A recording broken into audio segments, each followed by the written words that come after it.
Welcome to the Real Mom Hub, where we celebrate the beautiful, profound transformation into motherhood. It's a journey that shatters and rebuilds us in incredible ways.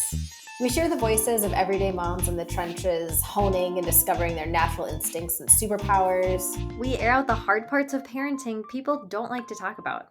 Because matrescence leaves no one unscathed, and let's be honest, it's as hard as it is joyful. So why not embrace it? Lean into the growth, the struggle, the magic. This is your opportunity for complete and utter personal transformation. We're so glad you're here. Hi. Hello. What are you loving about mothering on this day? I forgot about this question. I am loving that Kieran remembers the places that he goes to, a few times a year. Which So, we go to mom and dad's house more than that, but I mean they live 2 hours away. It's not like he goes there weekly. We're at our parents' house right now, which for those of you on YouTube, I'm in a sauna recording. But it's not on, I'm hoping. No, it is not on. No. It's just this cozy little pocket of peace that I'm recording from. Pocket of peace. Oh my gosh. I'm not Shout out. that. Okay, shout out to Sadie, our sister, is just popping up all the time for little pockets of peace. Did she coin that? No, apparently there's some famous Instagram presence. I don't know. I'm not cool enough to know. I'm like too much boomer energy. But anyways, I'm in my pocket of peace in our parents' sauna. So to answer the question you asked me 10 minutes ago, I'm loving that he knows this place whenever we roll in. He's old enough to remember. And he's just comfy. That's what I'm so fun loving. You know what I'm loving? Yeah, tell me. Sorry, were you not done yet? Well, I was just going to say, Kyle and I went on a date and left him with mom. Mom put him down for a nap. It was no big deal. His little memory is on point. Incredible. What are you loving? Tell me. We have started getting donuts after church on Sunday because it's just like pretty boring if you're 3, to go to church. Okay. Right. Are we getting these donuts at Dunkin' or where are they coming from? I went to Quick Trip the last 2 Sundays, but Kevin was like, no, we're going to the good grocery store with the bakery with the good donuts today. Okay. So we did. Okay, we got our donuts. And then Charlie had part of his, and then I had told him to save the rest for later in the day. You told your 3-year-old to save? And then moving on. We came inside this afternoon and he goes, I'm going to finish my donut. And we said, do you have any left? Because we thought he had already revisited. And he said, well, I started to, but then I was full. So I saved some for later. I was not a normal 3-year-old. I was full. So I thought I would finish my donut later. Are you kidding? Wow. So proud. So proud. What is hard about motherhood? Kieran is still not quite himself because we got sick. And he was a full 8 days ago at this point. And he's still just a little lethargic. He'll have bursts of energy, but then so that's a little sad. It is just sad. It's like, buddy. Yeah. And he's not really one to use his words yet. So I don't know what's going on in there. So that's sad. It's a little wah-wah. Yeah, ours is the same. We had the stomach flu, and I'm sure there are things that are worse, but that is one of the worst things to happen when you have small kids. It's just I dread it all year, and I'm just waiting for when we get it. And this year, for some reason, I thought we had escaped. So when Charlie threw up, I was like, it's food poisoning. We're not going to get it. A couple days later, Kevin throws up, and the dread just rolls in. And caring for small humans when you're throwing up is actually just so horrible. It's so bad. Yeah, that sounds, you can't even. Yep. So anyways, that's not what we're here to talk about today. We're actually here to talk about the joys of motherhood that we didn't realize would be a thing. Yeah, a little love note to our past selves, the people we were before we became mothers. Because you, fully accidental. Charles. Kieran, definitely not planned, but we were not shocked it happened. Well, we were a little shocked, but we, for like maybe a year before Kieran, we're kind of on that precipice of, okay, well, we want a family, you know, do we jump off the deep end? We have such a great life that would really disrupt everything.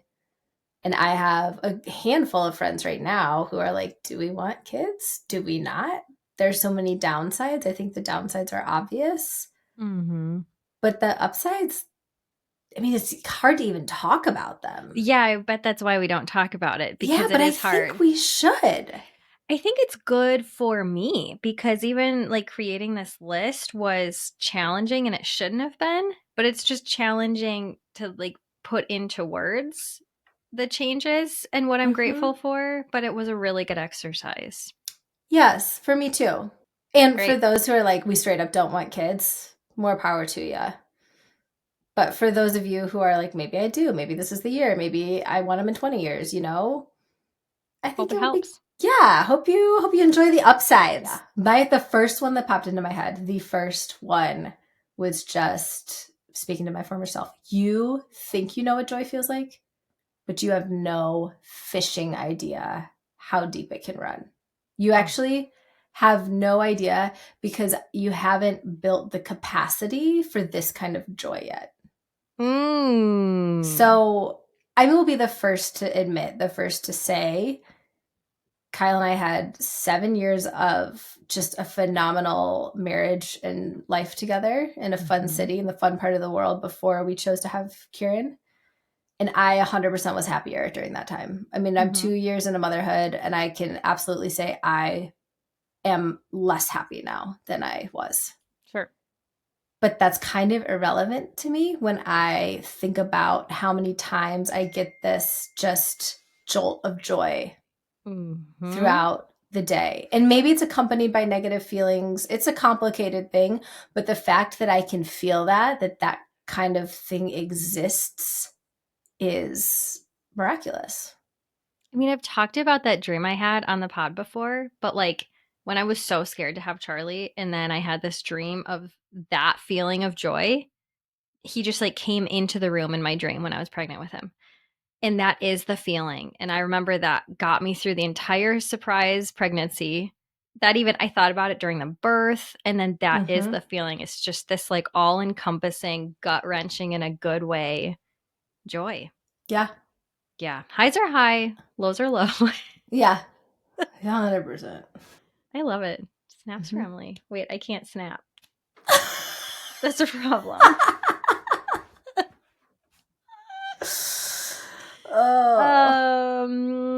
Okay. You thought that you were a pretty patient person, but now you understand actually what it means to be patient in a completely new level, but also when it's actually unnecessary to be patient. Like there are times before kids, I think this goes hand in hand with I thought that I had a low bullfish meter, but now it's like I won't stand for any bullfish. Yes. So it's like with the patience, I will be so patient when I feel like it's necessary with a small human. But especially for adults, my patience is real low if they're not worth me being patient for. Like I feel like my bullfish meter is just like so quick to be like, I can't help you right now, so I'm just gonna move on. Well, which is better for everybody. Is it? I'm struggling with this one. I have a similar feeling. For me, I think I can boil it down to the amount of personal development and growth that I have watched my 18-month-old go through, and the same kind of growth and personal development that is requiring of myself and my husband. Yeah. Whew. The fact that you are not on that train and that's a choice you've made, I don't have time for you. Yeah. I mean, but I feel like that's healthier for us, right? We're not going to like spend our time like trying to, I don't know, we're not going to waste our time. Is that bad to say about an adult human? I don't know. I haven't come to terms with this one, but I'm feeling that, because I don't know that it's the correct response, but I'm feeling the same thing that you're outlining. I will say most of my feels are coming from teaching and like students. I used to be too patient. Like before kids, I was too patient. Oh, you were actually. That's true. With like middle and high school age kids. And after having kids and like even understanding that my 2-year-old can, know not to do this thing, I was a better teacher because I was like, no, that's just not appropriate and I'm not going to deal with it. Oh, okay. So I don't know, but I think it's bled over to adults too, which I think for my personal self who has struggled with boundaries, that's been a really good thing. Okay. All right. My next one is kind of coupled with the joy. And that is that as the joy continues and as you experience these jolts of joy, there's often grief paired with it because your kid is evolving so quickly. You're constantly saying goodbye. You're constantly letting go of the newborn phase and then the cute little baby phase. And then and it's okay because I'm so interested in seeing who this person is becoming that's where the real joy and fun is. But there's grief also kind of constantly. And I think it's actually healthy to have to experience that and deal with it and just feel it. There's a Bluey episode about that. Would recommend. Bluey's so good. It's the Bluey camping episode. Okay. And at the end, Bluey's mom's like, people come into our lives and then they go. But the part when they were there was really great, wasn't it? Oh my gosh. Okay. And you cry and it's amazing. I wasn't getting that deep. Wow. I wasn't talking like mortality. That's not what I was looking at. Oh my God. Well, no, it's like this friend and then actually he appears later. It's fine. But it's true. Like, and it helps you appreciate, I think, the stages even when they're hard. Once you understand how fleeting they are too. I mean, they're always going to be really hard. But yeah, it helps me live in the moment a little bit more. Still working on it, but. Which is something that so many people are trying to do. Like, be more present. It's like so trendy the past 5-10 years. I don't know. We're all trying to do it. Right. A little bit of grief. Not a bad thing. No. You thought. You felt powerful and uniquely female. And then you created life and birthed a human. And like, even going back to like the sounds that I was making during labor, they're like not earthly. They're not earthly sounds. Like I went to a different place, but it happened and I created life twice. You did. Yeah. And I don't know what the uniquely feminine popped into my head because I did feel beautiful and I've always felt feminine. Like that's just been a part of my personality, but it's a very different, much more powerful feeling now. And like you're creating such a unique human that even though so many women do this, it still is uniquely your experience. Yeah. I'm skimming to one of mine because it's basically the same. You have no idea how strong and powerful you are.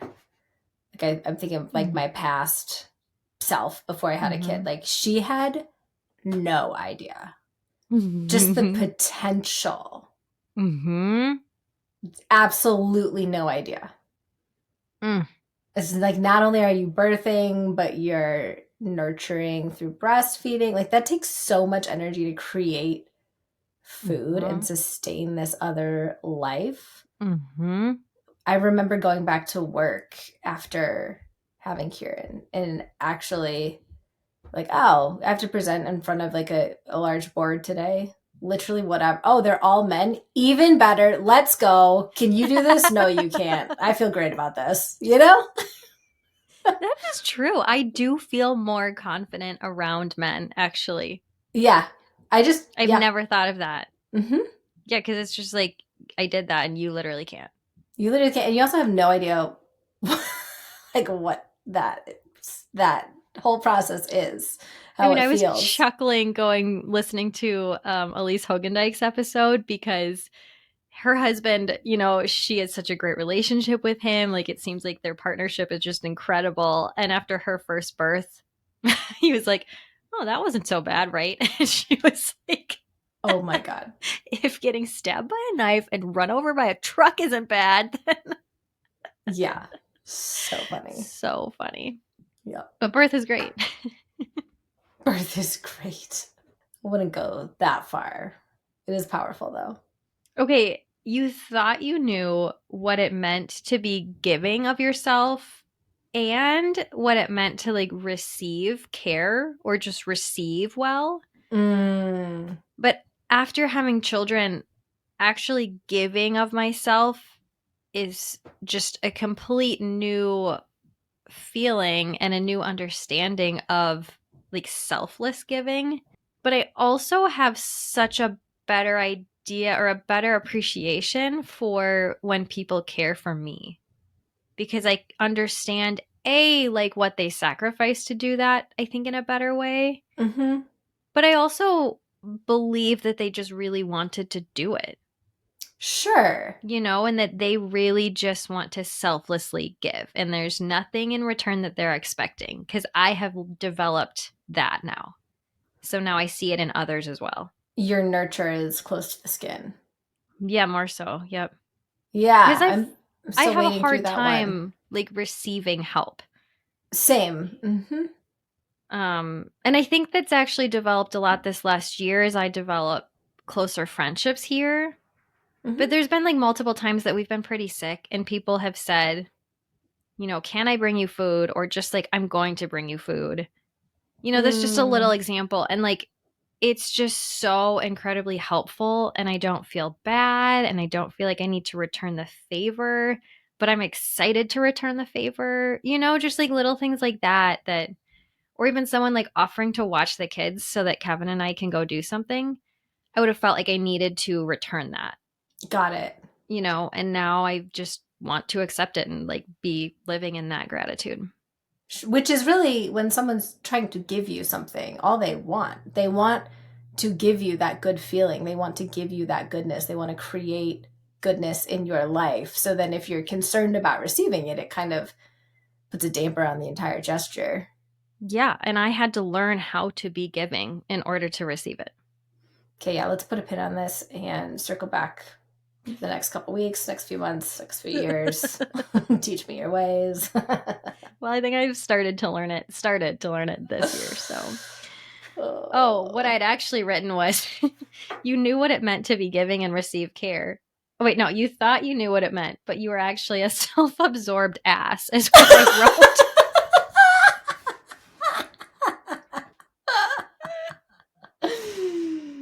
That's funny.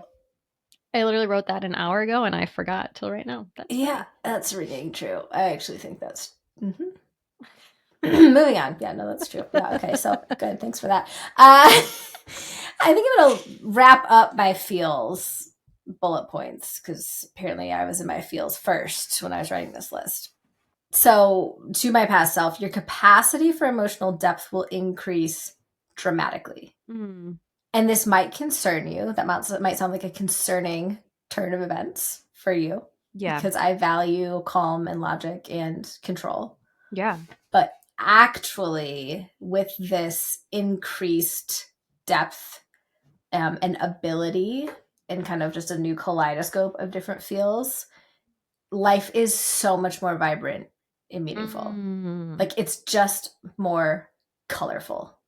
Yeah, I was gonna say colorful. Mm-hmm. I mean, I did say kaleidoscope. Follows. No, I'm smart. It's so true. And at least for me, like, I had to deal with having feelings, which I just chose not to have for the majority of my life. So, yeah, I also chose workarounds for sure. Once I really had to have feelings, because you just sort of have to, I had to deal with them. And then I was like, oh, wait, some of these are good feelings? Yeah, these are happening to me, regardless of my choices. Oh my gosh. Might as well lean in. Right? Okay. You thought you knew how to prioritize well. And now you just realize that so much fish just doesn't matter. Caveat is when I'm so sleep deprived, I'm like worse than I was before motherhood as far as prioritization. Like I can look at my house and have no idea where to start, or look at my to-do list and my work email and be like, well, I'm not going to do anything. But when I'm, we're running on some decent sleep, then yeah, I just get stuff done. Amazing. Yeah, I have nothing to contribute. What is prioritization? I don't know. I couldn't tell you. What? Oh my gosh. We have our type A and we have our type B. Y'all can guess which one of us is which. So funny. To my pre-child self, you have no idea the lengths to which you will go to make your baby laugh. Like dignity? What's dignity? Fish dignity doesn't exist. Like that's he thinks that like one stupid thing that you do is funny, and you will 10x it over and over again. Like it will just, you'll be out in public, it will be unwell, it will be actually just like, if like my past self would occasionally see my current self and be like, oh, come on. Like you said, you're never going to do that. Like, what are you doing? Well, even the face, right? Kyle said you never made the face before having kids. Yeah. So what's dignity? Are you telling your former self it's fine? Oh, yeah. But it's also kind of like, it's a little cringy. Oh, yeah. Totally cringe. There's no way my former self's not cringing at that one. Yeah, I know you're supposed to keep these positive, constructive. But also, like, I think my former self, it would have helped my former self have a little bit more empathy and connection with the moms that were in my life already. Sure. Yeah. Yep. I didn't write this one down, but I have just become okay with having some mom style. And I always sort of dressed like a mom before, but it was in like maybe like sort of a vintage vibe. Like it was an intentional, preppy vintage vibe before. Mm-hmm. And now sometimes it's just straight up a mom outfit. And I am fine with it. In fact, I'm loving it. It is probably functional and like cute enough. And that is fine for this stage of life. I mean, you always look cute. Thanks, but it's like a cute mom. And I never wanted to be that. And I'm a cute mom. And it's fine. I feel like you did want to be that, though. Like, I feel like we Not talked about really. that when you were in high school. No, I wanted to be like a stylish mom, and there's a difference. And I wouldn't say I'm super stylish right now. I'm just like cute. And there's a time that I can be stylish later, and it's fine. I don't think we're really selling your former self on that one, but all right. I'll take it. I have a greater appreciation for the full circle of life. Like everybody in their stage in the community. What is so funny? We're all singing it. Circle of life. Yeah, let's go. Like, for example, I'm not a baby person. Mm-hmm. Like I can be now that I have one. I feel like I have experience closer to my present, but I don't gravitate towards the babies. I don't know if that will ever change. However, I love seeing babies and toddlers out and about with their parents. And I just take it as the full picture. Like, wow, I have no idea what kind of transformation is going on in those parents' lives. I have no idea. Like, look at that little ball of potential. Like, I just see that little tiny body and I'm like, look at that ball of potential. Yes. And it's even like, I have so much more curiosity and intrigue for women going through menopause. I'm like fascinated by it now because I've very closely experienced one powerful facet of womanhood, which is birth, childbearing. And I'm like, oh my God, what happens to you and your identity and your hormones when this wraps up? And I'm even thinking about older people. I love seeing older people out and about. Like I don't think I clocked phases and chapters in other people's lives previously as much. I just saw a person. And now I see people and I'm like, wow, this is where you are in your phase. And I'm also mourning a little bit for the places where it is very much like a young crowd or an older crowd. Like, there are certain communities where it's pretty centered on a certain decade or two. Yep. And I'm kind of rethinking that. I'm like, is that healthy? Are we supposed to do that? I just think it's good to be around the different chapters and learn from them and be accommodating. So that sounded so soapboxy. But again, I think it's just this layer of richness that hanging out with the tiny person all day has given me. And I'm like really excited for retirement now. I always used to be like, that's going to be so lame. I just don't want to be Are you old. serious? Oh, yeah. I was petrified of being old. Really? And now I'm like, wait, I could still be fit. Like I can make that choice that I can still be doing things. And like I've been watching maybe I already am old because I've been watching PBS Masterworks, like a show, whatever. And they keep advertising this Viking longship and it's like in this British accent, like, see the world in a Viking longboat or whatever. And I'm like, yes, I can't wait. Isn't there like a Viking cruise line? So it is like a cruise, but it's down a river. So it's not like a ship. It's like a boat. And you just like get out in these little European countries. Can't wait. All right. You heard it here first, folks. I've always been stoked for retirement. Are you kidding me? Oh my gosh. This is new to me and it's fun. Okay. Like, get excited about that. Okay. All right. You already outed me, but letting go of type A tendencies, mostly related to tidiness. Like I thought that I had already started that journey when I got married. Granted, we weren't married long before there was a third rule, but I thought that I'd like let some things go because my husband really doesn't give a fish if our house is tidy. But actually now the biggest transformation is that it's not just that I'm letting go because that wasn't enough for me. It's that I'm now realizing that there are things that are more important. Got it. And I think that comes with prioritizing too. Like, are we going to go ski and be outside or am I going to clean the house this evening? I sure hope I'm going to get us out the door and go ski. Yeah. So, yeah, snaps for Callie on that one. Thank you. From my past self, sometimes you will sleep in a separate bed from your spouse. Oh, yeah. But don't be concerned. Your marriage actually is fine and is stronger in so many ways. I remember we were sitting in a midwife's office prior to Kieran's birth, and she was talking through how she and her husband handle sleeping and all of that with their 3 kids. And she's like, listen, we have things to do the next day. Like often we sleep in different beds. And so just something to think about, when you have this baby, you might want to prioritize your own sleep. And we left and I was like, we are never sleeping in a separate bed. Mom and dad never did it. We are never doing it. The day we sleep in separate beds, our marriage is going downhill. We are... I'm so judgmental. Now, like this last week, we barely slept in the same bed at all because Kieran was sick and super stuffy and like couldn't breathe well in the middle of the night. And we switched off and were much kinder to each other during the day. Because you were switching off, like being on. Yeah, because we would let the other one get sleep. This is similar. You thought that you loved your husband, but then you had a child and it has to be so much deeper. It's not even like having a child just like magically made the love deeper, because I don't really think that happened for me. It was like kind of amazing that we created a human. Yeah. But to be successful and to be happy and joyful, like we've just had to put more time into our love for each other. And we're not to a point where it's easy because we had kids right away.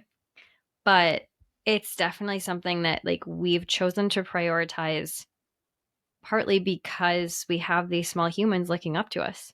That one leads into another of mine, which is your life will be shaken up and irrevocably, oh God, either one, changed.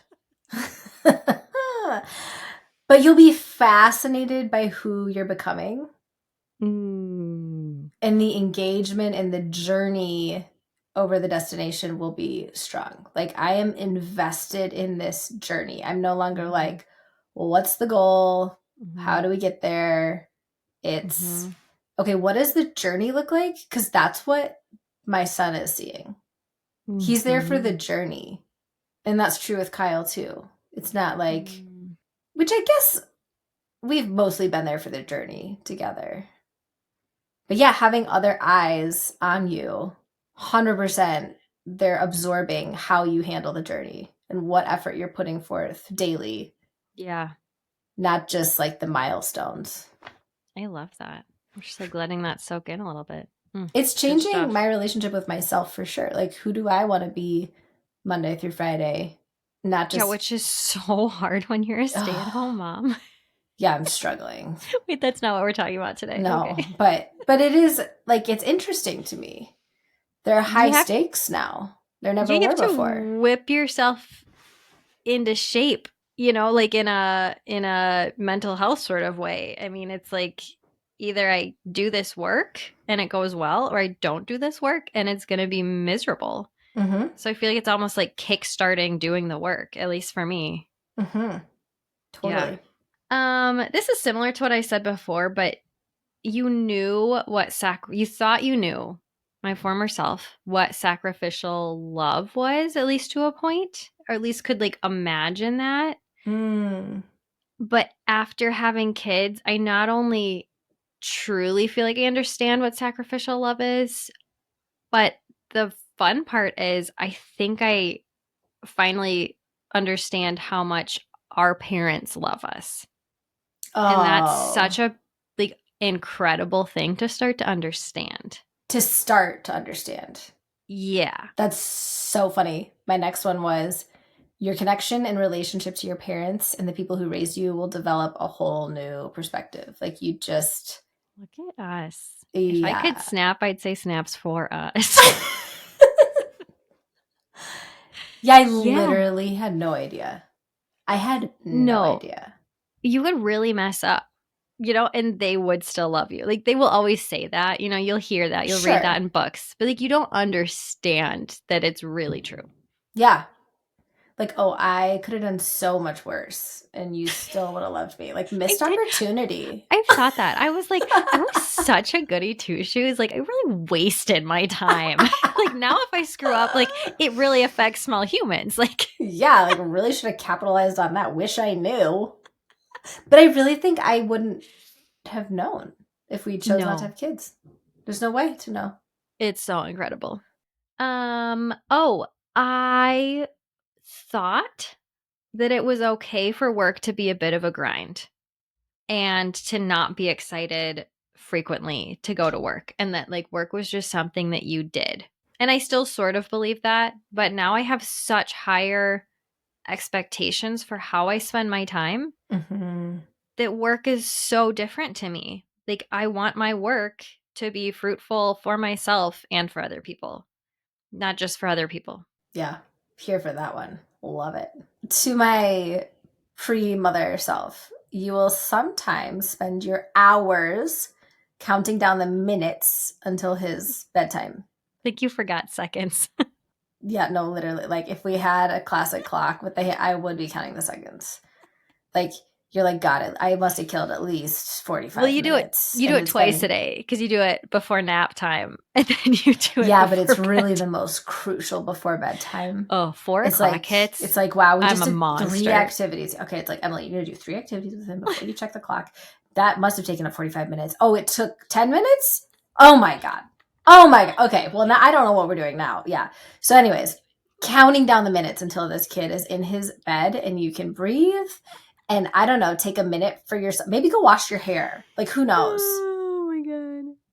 And he goes down for bed, and maybe 20 minutes later, I look at Kyle and I'm like, should we go wake him up though? Like, oh my gosh. Okay, that might be uniquely you. I think that one is uniquely you. I'm not excited. So cute, though. I'm not excited for my small human until the morning. I'm gonna be honest with you. Once bed is done, I'm like, yeah. Complicated fish, folks. Funny. All right, next. This was kind of related. Often, because I like a clean house. I like a tidy house. I'm struggling really, really hard right now with the state of my house with a single child. Like, I know, cry me a river. Like, it's gonna get so much worse if I have others, but right now I'm struggling with that. However, To my past self. Often when things are entirely out of their normal places, you'll just feel warm and fuzzy instead of annoyed, such as when you, I don't know, go to put your shoes on and there's a spatula in there. Like, it's kind of just, I'm like, oh, how clever are you finding a new home? Wow, that's just so whimsical, you know? Our latest was a pancake in the Tupperware. Went out to which get is something. Oh, where honestly, it goes. a good place to leave yourself a snack. Like, Totally. Like, that's actually just brilliant. Yeah, totally. Except that there was no lid, so it was crusty. Well, it's not like she's experimenting. She's learning. Life lessons, funny. Folks. Your connection to your ancestors will live within your mothering every day. Yes. Like, we've been doing this for thousands of years. Yeah. And I just literally, like, dogs do it. Every species does it. Yeah, but it's more different. So like I'm fascinated with hunter-gathering communities now. Mm-hmm. Like how we did this thousands and thousands and thousands of years ago. I want to know, like I'm just talking with our grandparents a lot about how they did it. Mm-hmm. The women of different generations in our family. I mean, that's how this podcast started. Mm-hmm. We were interviewing the women who raised us and our cousins and our parents. There's just connective tissue there that's wild. Well, and there literally is, right? Like the blood, what is it? Not even going to say it so I don't have to fact check. But there are biological, like there is matter in us that is our ancestors. Like, but aside from DNA, like there's something else that gets passed on. Ooh. But like so reading like about physical and the mental and the, it's all of it. Reading about historical women, completely new perspective on their day-to-day. Mm-hmm. Completely colors their accomplishments, why they're famous, why we know about them. Mm-hmm. I feel connected to them more so on a level because there's an experience that we share. You know what I was thinking about recently was Pride and Prejudice. Bennett, was that their last name? Mrs. Bennett. Yeah, I was like, you know what? I think we did Mrs. Bennett a little dirty. She's this like crazy bee in the movie, you know? So insane. But like her husband just like loves her. And I'm like, okay, what are the parts of Mrs. Bennett that we're missing? Oh, so much. I think we could do an episode on Mrs. Bennett because he's like totally a loving father, but like totally an absent husband. Hello. Yes. Conflict averse much. Yes. But still and she the one has who's to get her kids married off. Otherwise they might be destitute. I mean, honestly, I think she would be running a huge company and he would probably maybe be a professor. Maybe. Yeah. But he'd probably have to be honestly like a much more endeavoring to be a professor than he was in the book. But yet he had control of the finances and made all this. Yeah, no, I'm with you here. I'm glad. Love that. All right, stay tuned for a very niche episode. Yeah. Okay, my last one. To my former self, you thought that you appreciated and cared for your body. Oh. And loved your body. Like I thought that I was at least like really trying to do that. Mm-hmm, mm-hmm. Post children, it's like not even an option anymore. Am I doing all the things great? No. But do I feel like I deserve the amount of care that I can do for my body? Absolutely. Mm-hmm. And I really try to make it a priority because like this body is amazing and it's necessary for other people, not just myself. Right. Even like your energy levels. That's my big one right now that I really need to tweak. Like I need to start generating more energy for Kieran's quality of life as well as my attitude while mothering him. Yeah. Like and you thought you loved your body because you were like really trying and like seeing some results, but there's a difference between trying and it just being fact. Yeah. Like, I love my body. And I'm going to love my body in whatever state it's in. Even if I'm not like pleased with it, you know, it's kind of like joy versus happiness. Maybe I'm not pleased with how I look right now, but I still like love it and care for it. Yeah. Oof, I like it. Thanks. My last one. to my pre-Kieran self, you will find so much healing for your past self in your mothering. Yeah. And I didn't even know I had anything to heal. It's not like, oh, I have all these broken pieces of myself that need healing or need fixing. That's not what I'm saying. But for example, like I love Christmas. I love Christmas so much. Always have. But as an adult, your Christmas holiday changes quite a bit from when you were a kid. There's a little bit more, well, I have to find time to go get the tree. Well, I have all these lists running in my head of like the specialty foods to get. And like when we have time to do things as a family, like it's all, you have to make it happen. There's a lot of work now. The work is on me to make it happen rather than just experiencing it. But experiencing the Christmas tree with Kieran for the first time, it was like I was a kid experiencing it again. Like I was back to the pure state of being before I added all the bullfish onto myself as an adult. Just fresh Christmas. Fresh Christmas. Charlie's still watching The Grinch. Which one? The cartoon one? The new cartoon one. Oh, there's a new cartoon one? Are you kidding my me? gosh, it's amazing. Oh, really? Because I was ready to be offended because like Grinch of my childhood. I mean, by new, like 2018, I think. That's new. It's incredible. I mean, soundtrack, we're talking Pentatonics. We're talking Kendrick Lamar. I mean, it is so good. Way to gatekeep. Benedict Cumberbatch is the Grinch. Are you kidding me? Yep, you're welcome.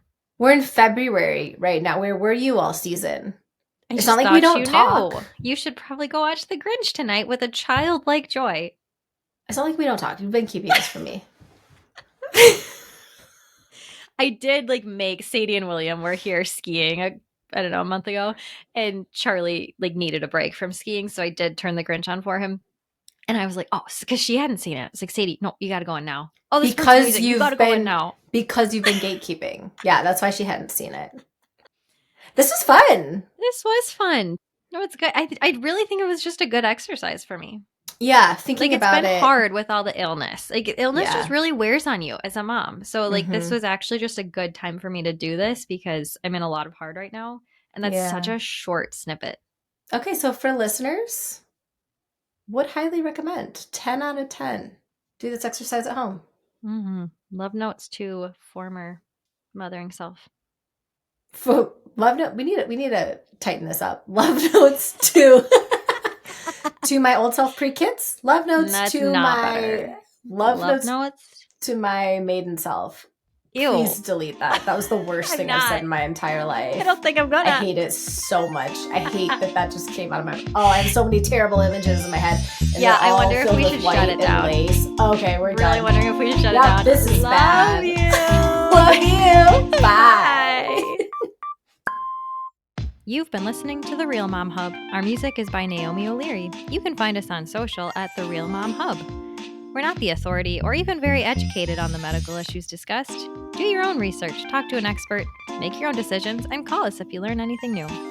If you like what you hear, follow us on Instagram, or better yet, subscribe to our newsletter. If you don't, that's fine. We can all move on. Our purpose here is community, so if we've resonated with you, tell a friend. Thanks for listening.